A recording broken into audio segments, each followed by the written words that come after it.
Welcome back to Real Life Reviews, and in this video we're going to take a real good look at the Hoka One One Speedgoat 3, a trail shoe that for many of you in its Speedgoat 2 variant has proven to be an outstanding trail shoe. And Speedgoat 3 has some small improvements. Now there are going to be two types of you, so to speak, watching this review. Those that have the Speedgoat 2 and want to know, do I upgrade? And also those that have never run in a Speedgoat or even a Hoka One One trail shoe of any description and want to know what the shoe's all about. So in this video we're going to do our best to satisfy both camps and answer all your questions. So let's start with the first place that most of us look at when we're going for a trail shoe, and that's the sole. Let's face it, if we walk into a shop and there's shelves and shelves of shoes and we're looking for a trail shoe, we're going to start looking for the lugs and the type of pattern we've got on the shoe. So what makes the Speedgoat so good in terms of its sole? And let's face it, it is very, very good. Well, the first up, the Speedgoat operates on the Vibram Mega Grip sole. It's one of a limited number of companies that use this, and the Vibram sole, in my opinion, gives the best all-round wet and dry rock traction. This is the type of sole that mountaineers have been using for years and years and years, and there's a reason why. And it's no surprise to me, as somebody who spent pretty much their whole life in the outdoors, it's no surprise to me that a top trail shoe is using the Vibram sole, and in this case what they call the Vibram Mega Grip. So from that aspect, it's from a performance point of view and a makeup of the sole itself and the rubber, it starts with a massive plus. The lugs themselves, they're 5mm. Now 5mm isn't the biggest of lugs, but I tell you what, they are damned effective.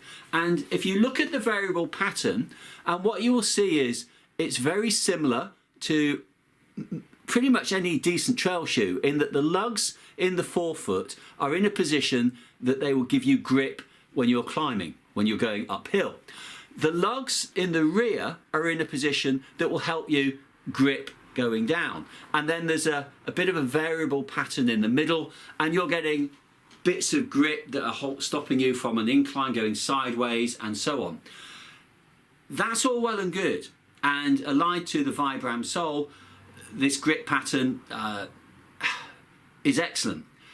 What does appear to work really well though is that the shape of the lugs on this shoe, now it's called the Speedgoat.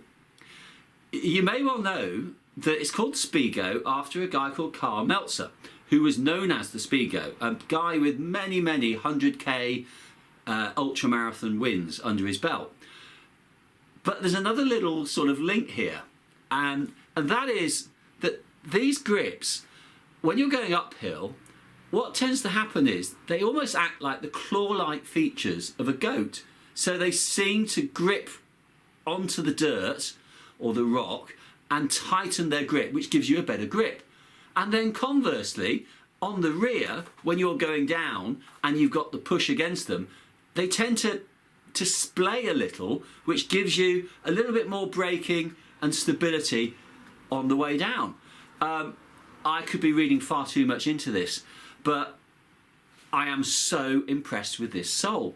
And then for those of you that have got the 2, what's the difference between the 3 and the 2?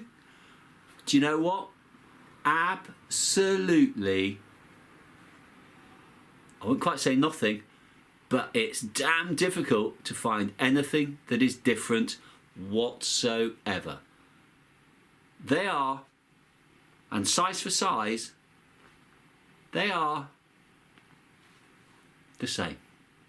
Moving to the midsole then, we have Hoka's EVA midsole. It's a super cushioning midsole. One of the key differences now is that the drop has changed. I say key differences, the drop has changed from 4.5mm to 4mm. That's peanuts. And could I notice a difference? No. I couldn't. Sorry, I can't tell the difference in a half-mil drop. The only thing that it mentally, psychologically does for me is I quite like running on zero drop shoes every now and then, and it's kind of pushing closer to zero drop, but that's a different argument altogether. We're looking at 32 mil at the heel, dropping to 28 mil, so a 4 mil drop in the midsole. Hoka talk about this cushioning, the midsole, as being a balance between the cushioning and responsiveness. That's all well and good. From my personal experience, I would rate the Hoka as being pushed much more towards the cushioning level. It's a real look after your foot shoe, not a feel the response and know what's underneath your foot. Whilst not directly part of the EVA of the midsole, it's worth mentioning that this shoe doesn't have a rock plate. Does it need one? No, I don't think it's missing anything in not having one. You see, the thing about a shoe with this amount of cushioning is that you don't feel the stones and the thorns coming through. The EVA is good enough and thick enough to do that for you. The only thing you're missing by not having a rock plate is a little bit of stiffness, but actually the way this shoe is made, and with its midsole and outer sole, I don't think you miss that at all. So I don't have a problem with this not having a rock plate. In fact, if anything, Hoka are saving a little bit of weight, and more about weight in a moment. So here's where we come to a little bit of comparison with the two. Hoka claim that this shoe is a bit more comfortable and it has a wider platform. But they will admit it's a small difference, and what they say they're doing is they're responding to wearers and what wearers have said about the two. And to be fair, over durability in the past, they've done that from the 1 to the 2, and then the 2 to what I would call 2.5, but it was just like a change when they did a colourway. So they are responding. Can you tell the difference? It's very difficult, and I would have to sit here and say no, but. And my but is, you've probably noticed that the two I showed you before looks quite new. It is. This is not one of the shoes that I've worn for a few hundred miles. And why is it quite new? Well, it was to test Hoka's claims, because I have a memory of what the two felt like when I bought it new, and I'm comparing that with how I felt this brand new and wearing it. And that memory is a little bit, I'm getting old. So I bought myself a pair of Speedgoat 2s so I could see if there was a difference. And I have to say, there is. It is small, and it's partly to do with the toe box, which we might as well move on to now. And the toe box is a little bit wider as part of this wider fit. But in the two, I could feel my big toes, I could feel a little bit of clench, and yes, part of this is the tying down of the shoe, but the 3 is more comfortable. Now, of course, this is really subjective, because this is about your feet. I'm a pretty normal shaped size foot in terms of width. Narrow shoes I do not get on with. A lot of shoes that are for normal feet, again, I don't get on with that well. I like a wider fit. I got into this shoe much quicker, in fact almost straight away, whereas with the Speedgoat 2 it always took me 2, 3, maybe 4 mid-range runs, 5, 7, 8 miles, just jogging on the trails, getting the shoe to bed in, and then it was a lovely snug fit and beautifully comfortable. Have these improvements made a difference? Well, they have to me. Will you notice them if you've never worn one before? No, I don't think you will. If you've worn the 2 before, will you notice them? I think you'll struggle without having a brand new pair of 2s to compare them. So, yeah, well done, Hoka. You've listened, you've improved, and it is a small improvement. So before we get on to the upper, what else about the sort of meaty part of this shoe? Hoka claim it's a wider platform for greater stability. I've got to say, you've got to go right back to the Speedgoat 1, the first iteration, where I felt it was a little unstable and it pushed you out. The 2 was a massive improvement. The 3, I don't really notice any difference.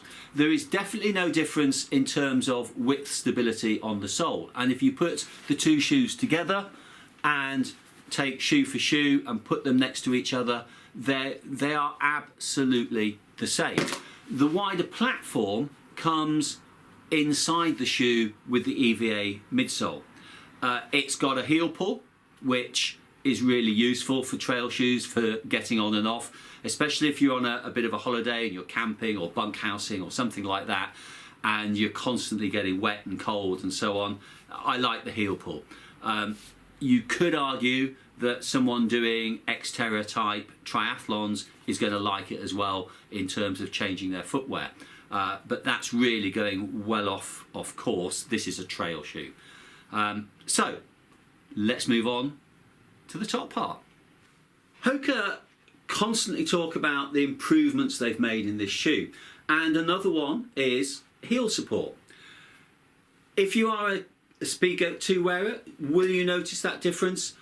I think you'll struggle, to be honest, unless you were one of the few people who had a very slight little complaint about it not quite giving you the right amount, and you were very sensitive in that area, and you then put a 3 on, you might notice the difference. I can't tell the difference. My heels fit really nicely in it, and it's a really good support. If you're not a Speedgoat 2 wearer, you're going to put this on, and I think you're going to find it's got great heel support for you. Next up is the toe box, and for me this is one of the most impressive changes, because it's the one area where the shoe had to almost mould itself to my foot in the Speedgoat 2. Again, as a newcomer to the Speedgoat, you're not going to notice any difference. It's either going to feel right for you, or it's going to feel a bit tight, and there is no doubt about that.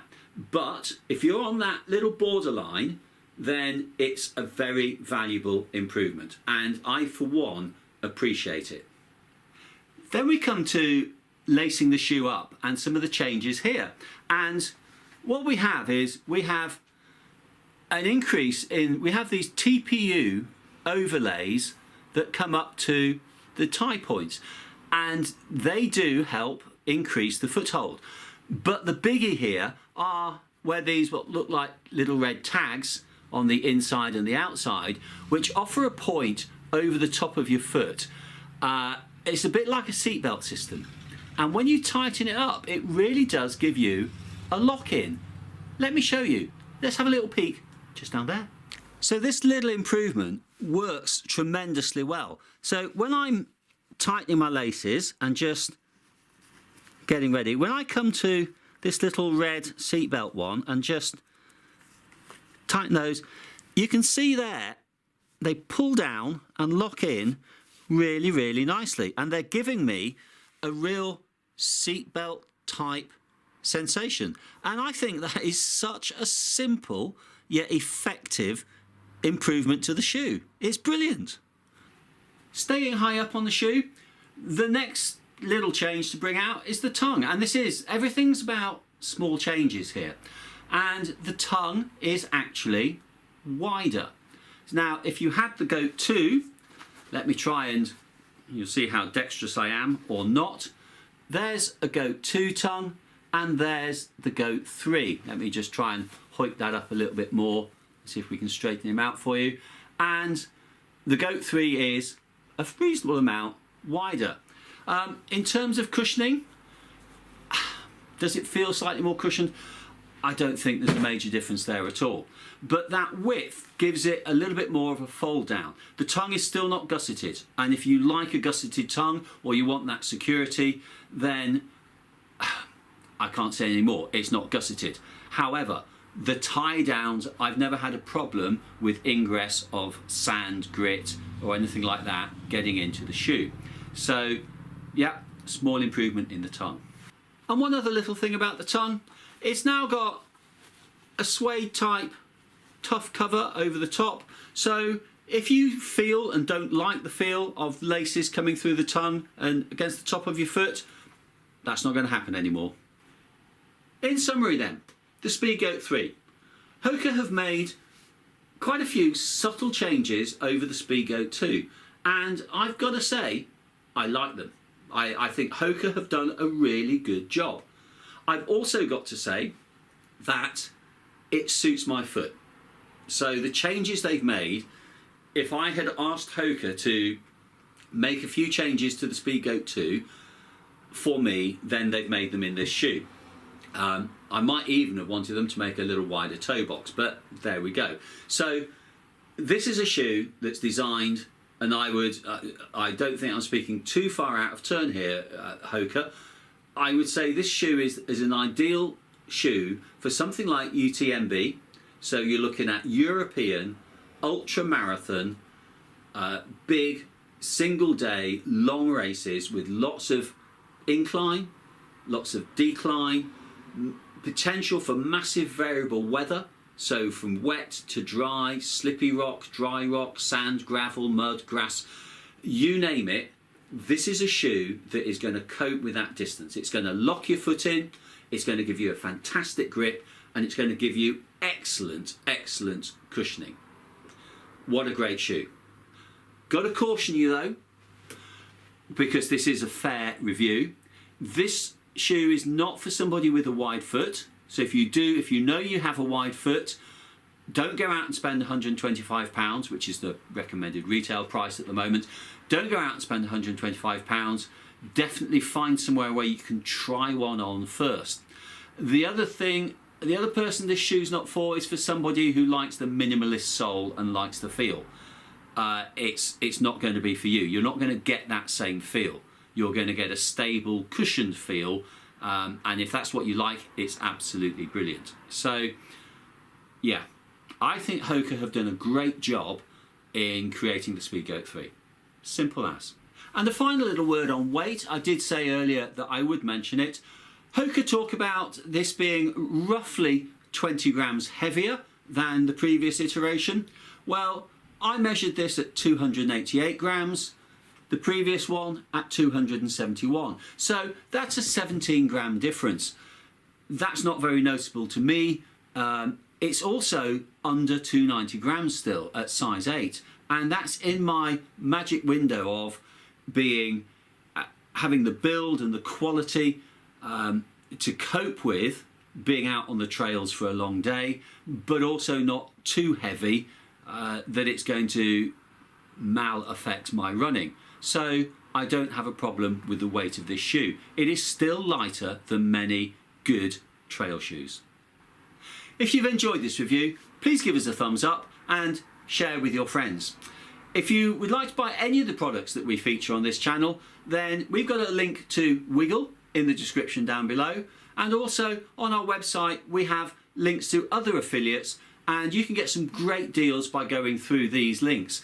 Not only that though, for every penny you spend, and you spend no more, in fact you often get a really good deal, for every penny you spend, the channel just gets a small amount which helps keep it going. So link to Wiggle is down below, and also a link to our website is just down there. If you haven't yet subscribed, well, click on the round picture just here, and if you'd like to see a couple of other trail shoe videos, well, we've got the Innovate Trail Talon 290 up there, and we've also got the Salomon Speedcross 4 up there. Many thanks for watching.